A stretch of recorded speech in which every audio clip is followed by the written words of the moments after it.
Me lancé un viaje de 12 horas desde Quito hasta Riobamba, una cosa increíble. Una cosa es verla desde afuera y otra caminar por la carretera, cruzar las puertas, como les llaman los manifestantes, conversar con la gente que estaba reclamando desde Quito, La Tacunga, Los Chasquis, Salcedo.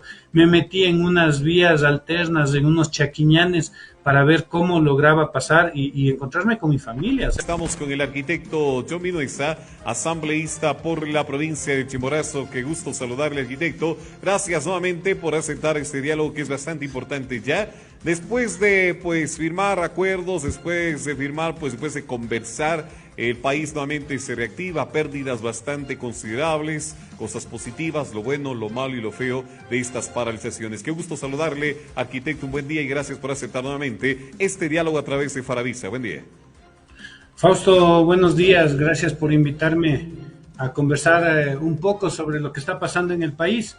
Yo creería que el balance en general sigue siendo negativo. Desde hace rato que tenemos una paralización que no va por una semana, sino o 2 semanas, sino por 5 años en los cuales no se da, no funciona el país, no se invierte en lo público. Y eso es quizás lo fundamental de esta, de esta situación. Ahora, arquitecto, 18 días en los cuales ha habido pérdidas considerables, ha habido pues bastantes situaciones negativas, otras que según los grupos sociales dicen que ha sido positiva, se ha logrado en algo, pues recuperar las propuestas que se dieron, mucha descoordinación entre los grupos sociales, entendemos de que esta paz virtual, el gobierno tiene 90 días para poder responder a todos y cada uno de los pedidos. Para muchos expertos dicen que no va a poder hacerlo, que es muy poco tiempo, otros dicen que sí. Entiendo que desde su punto de vista, usted está dentro de una Asamblea Nacional y entiendo que ahí fiscalizan, que ahí realizan leyes, que ahí también están pendientes de lo que sucede con el país. ¿Cómo se ve el panorama de aquí a futuro después de este llamado de atención al gobierno nacional, después de estos 18 días de paralización, arquitecto? Sí, a ver, yo creo que lo primero es analizar qué pasa con el país y lo segundo, desde mi posición, es analizar qué es lo que ha hecho la Asamblea, en qué ha servido la Asamblea a la ciudadanía.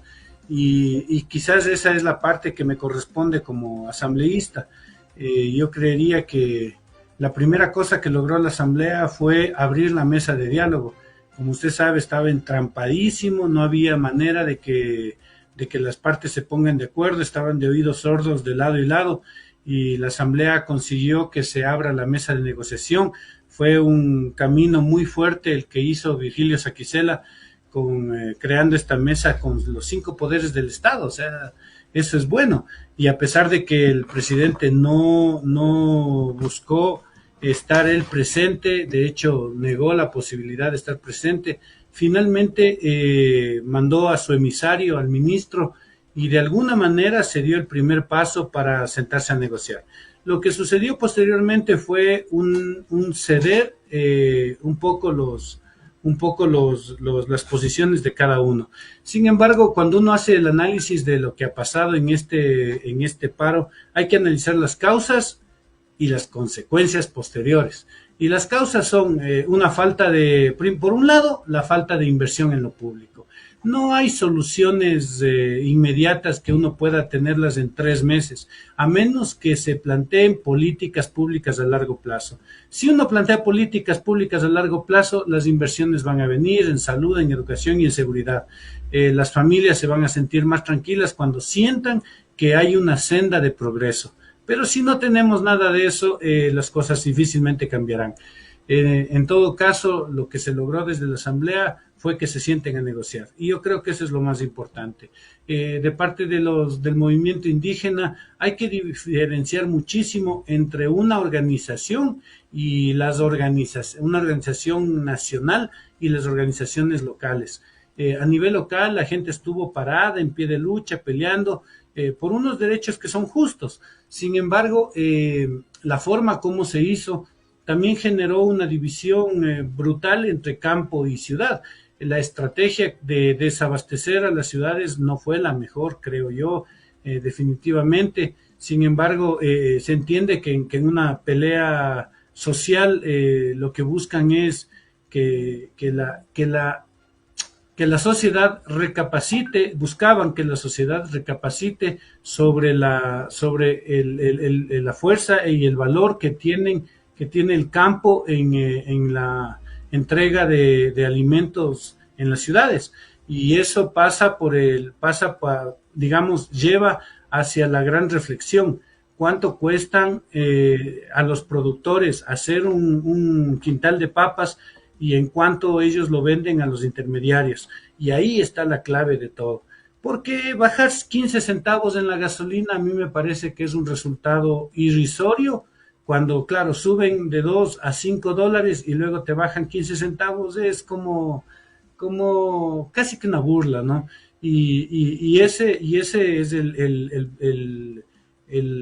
la sensación general que queda en la ciudadanía.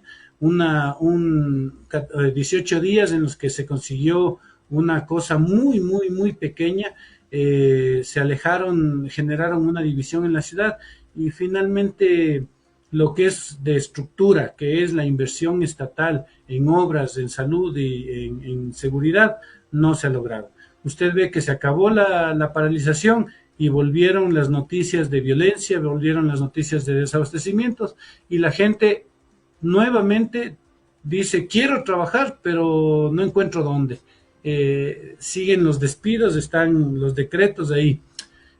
Finalmente, para comentarle el día de mañana, se va a dar algo que estaba planificado desde antes del paro, que es la comparecencia de la ministra de Salud y del ministro de Finanzas. Fui yo quien pidió la comparecencia del ministro porque todo radica ahí. Un gobierno que tiene el dinero guardado en el exterior y que no lo quiere traer, por la razón que sea. Pero hay otra lectura que está más allá y que todavía tenemos que descubrirla, y es qué nomás hizo el gobierno a espaldas de la gente mientras se daba el paro. Esa es quizás la pregunta más fuerte. Aumentar los intereses en los préstamos, por ejemplo, es una cosa terrible. Y eso se lo hizo mientras la gente estaba preocupada en resolver el problema del paro. O sea, entendemos de que mientras esta situación se daba en el país, por atrás se daban otro tipo de situaciones, ¿no? Atrás se Claro, cubría con este tipo de paros. es, Perdón, entendemos que el arquitecto John Vinuesa pide la comparecencia de ministros, pide la comparecencia del primer mandatario para que explique cuál es la situación realmente del país y cómo se venía trabajando, no solamente para tratar de solventar esta situación de movilizaciones, sino cómo se venía trabajando en otros temas mientras se desarrollaba el mismo, arquitecto. sí, verá, si usted se fija, empecemos por lo más visible. ¿Cómo se manejó el paro? Una estrategia de desgaste por parte del gobierno, golpes puntuales a personas, le cogían a un manifestante, le golpeaba las fuerzas del orden y luego lo sacaban en videos por todo lado. Esta es una forma de amedrentamiento, o sea, le pego a Juan para que se entere Pedro y de esa manera ir bajando la moral de un manifestante y que las manifestaciones no se hagan más grandes, más fuertes. Esa era una estrategia. La segunda estrategia fue la de sentarse en una mesa de diálogo, levantarse de la mesa, volverse a sentar, volverse a levantar, de tal manera, y luego de una mesa de diálogo otra vez arremeter con la fuerza pública. Esas son estrategias de amedrentamiento, no hay, de desgaste de una protesta. Y uno se pregunta, ¿esa fue la mejor manera? Quizás era la manera adecuada, es la misma receta que pasó en el 2019. En octubre del 2019 pasó exactamente lo mismo. Una dirigencia indígena que generó una movilización, luego un gobierno que hizo de oídos sordos. Finalmente, mientras se daban las manifestaciones, se vendía la deuda externa, se la pagaba al 100% del valor y cuando se terminaron las huelgas y los paros, ya fue vendido esa deuda externa. Entonces, vemos que prácticamente es un juego del gato y el ratón, en el cual, por un lado, unos protestan, se hacen visibles. También vemos una dirigencia indígena que busca hacerse visible, que busca estar ahí en medio de la gente. Vemos que finalmente en todas las manifestaciones nos llegan a cuajar una propuesta única, campo-ciudad. Y eso quizás es lo más triste de todo, ¿no? Encontramos un enfrentamiento entre ciudadanos y esas cosas son las que da mucha pena. La pregunta clave tal vez sea, ¿podían haberlo hecho esto antes? ¿Podían haber bajado los 15 centavos? ¿Podían haber cumplido los pliegos sin llegar a la protesta? ¿Es que quisieron que se dé la protesta? ¿Es que buscaron justamente el caos desde el gobierno durante un tiempo para poder ahí, mientras nos daban de comer liebre, en realidad estaban cocinando el gato?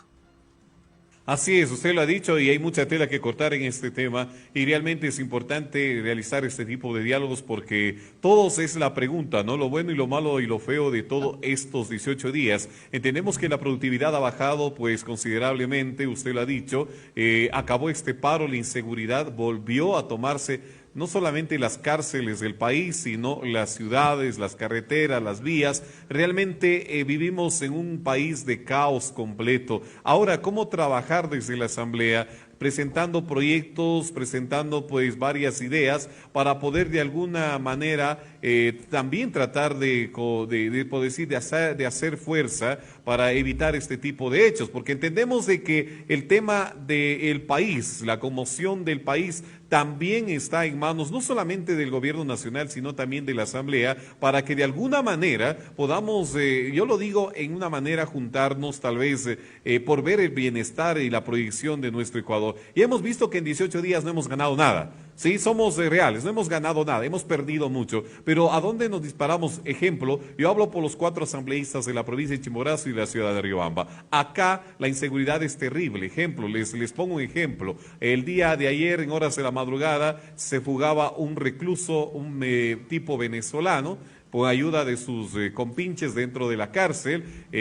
Se realizó tal vez el uso progresivo de la fuerza, se le hirió en la canilla y tal vez no pudo jugar. Seguidamente se oye las noticias de que una joyería en pleno centro de la ciudad de Riobamba fue pues realmente vaciada, ¿no?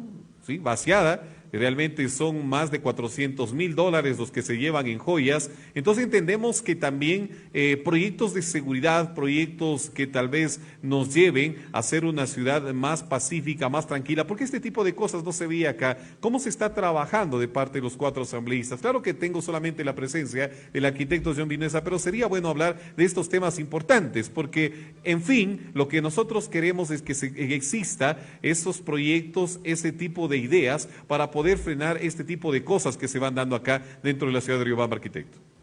Sí, a ver, Fausto, entendamos algo y yo creo que esto es una cosa de concepto. La asamblea, ¿qué es lo que hace? Esa es la gran pregunta que muchas veces nos hacemos. No el asambleísta John Vinuesa, Núñez, Curicama o Lucero, sino qué es lo que hace en sí la asamblea. Mire, la asamblea lo que hace es construir, en concepto general, lo que hace la asamblea es construir el futuro. Sí, eso hace y lo que hace es a través de leyes. No le podemos, no es competencia, no hay manera de que la asamblea, por ejemplo, defina mejores procedimientos en la policía, porque eso es un trabajo del Ejecutivo y de la misma policía. ¿Qué pasa cuando se roban una joyería o qué pasa cuando alguien logra fugarse de una cárcel?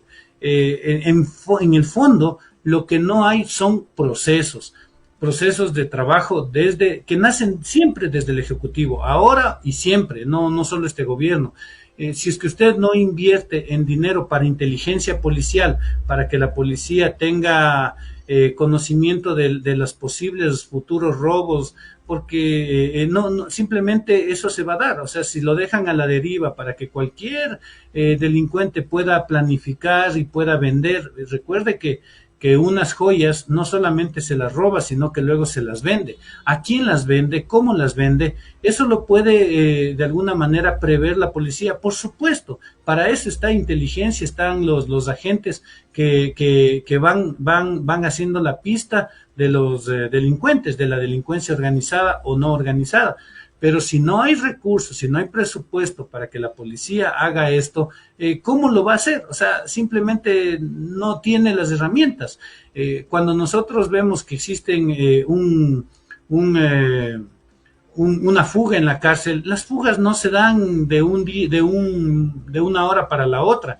Las fugas se dan con planificación, con estrategia, y ahí también es donde entran los procesos de control dentro de la cárcel.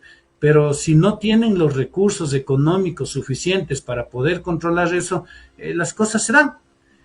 Respecto al uso progresivo de la fuerza, la Asamblea ya aprobó una ley, pero esa ley desde hace más de un mes, está en manos del Ejecutivo, y el Ejecutivo no la ha aprobado. En estas manifestaciones mismo, lo que se utilizó fue los reglamentos y la ley anterior. Y con los reglamentos y la ley anterior, usted vio que la policía podía utilizar el uso progresivo de la fuerza, porque así está. De hecho, la ley actual es mucho más garantista que la anterior, pero repito, todo depende del Ejecutivo. Nosotros vimos un despliegue de policial enorme que no lo hemos visto cuando está la delincuencia. Cuando está la delincuencia nos sentimos prácticamente abandonados. Entonces, el punto clave aquí, y lo voy a repetir, y como le decía desde el inicio, la solución, entre comillas, es muy sencilla, es inversión en lo público, que se invierta en la policía. Se la ha desabastecido de procesos, de uniformes, se la ha desabastecido de personal, de capacitación. Cuando tenemos un policía que ve un asalto y sale corriendo, como pasó en un video que vimos todos, es porque ese personal no tuvo la capacitación adecuada como para poder enfrentar a un delincuente. Entonces, todo pasa por el presupuesto del Estado. Uno puede decir, seguramente, pues que no hay plata. No es así. Existen 12.000 millones repartidos de diferente forma, 12.000 millones en el exterior, que sirven para garantizar una deuda de 1.000 millones. O sea, alguien hizo eso. ¿Y por qué lo hizo? Es la pregunta, ¿no? Si ve, lo que yo estoy haciendo este rato es hacer muchas preguntas sobre que de alguna manera existe la respuesta. Cuando un gobierno entero deja el dinero fuera del país, 12.000 millones, alguien está ganando plata con eso. Y estos son negocios altos, ¿no? De finanzas internacionales, donde el dueño de los bonos, el dueño de las garantías, de lo que garantiza la deuda, gana cuando está bien garantizada. Me explico. La deuda pública tiene unos papeles, sí, que la respaldan. Quien compra esos papeles gana cuando los papeles cuestan más, cuando están mejor garantizados. Y la forma de garantizar un papel es con dinero depositado en una cuenta en el exterior. Entonces, nosotros vemos que ahora quienes son los tenedores de la deuda, los que tienen esos papeles de la deuda, están con una deuda que vale el 100%, o sea, es una deuda que cuesta lo que tiene que costar, y que en otros países no sucede eso. ¿Por qué? Porque hay un dinero guardado que la garantiza. Y no solo garantiza la deuda actual, sino garantiza la deuda futura.